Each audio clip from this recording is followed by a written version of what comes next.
The other thing that you need to do is you need to come over into communication settings, and then what that will do is that'll open that box. You notice that there's baud rate and parity. You need to leave no parity, and you need to set the baud rate, and 9600 is fine. You also need to set the COM port on the computer that you're talking from, that you plug the cable into.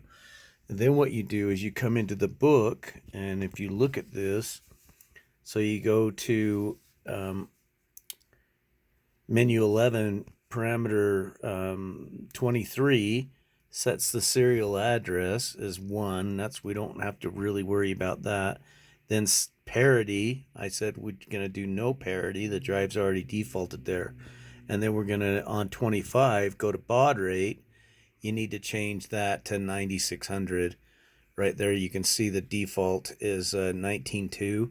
If you wanted to, you could set that at 19.2. All you have to do is just open.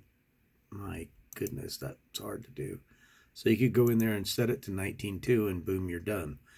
And then you just click OK. So now, see, it came up with that port not specified.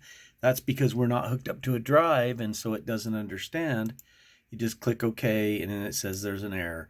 If you were hooked up to a drive, it would understand and everything would be fine.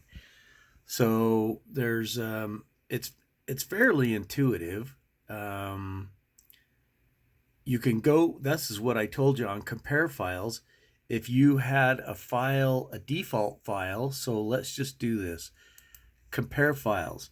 So it brought up this window. So what you're going to do is file number 1 would be the default file, and you pick, well, it already picked the 200 because that's what we were just playing with. And then you compare it to the uploaded file right here.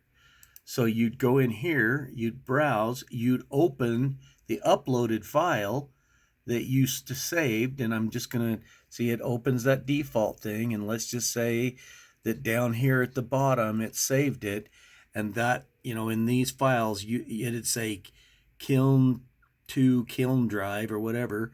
You'd click on that, that would automatically open that other file and bring it up right there. Then what you do is you click compare files, and down here it gives you a list of just the files that are different. That's really helpful when you're trying to see what the difference is between a normal file and what you've programmed into it. Hopefully that helps a little.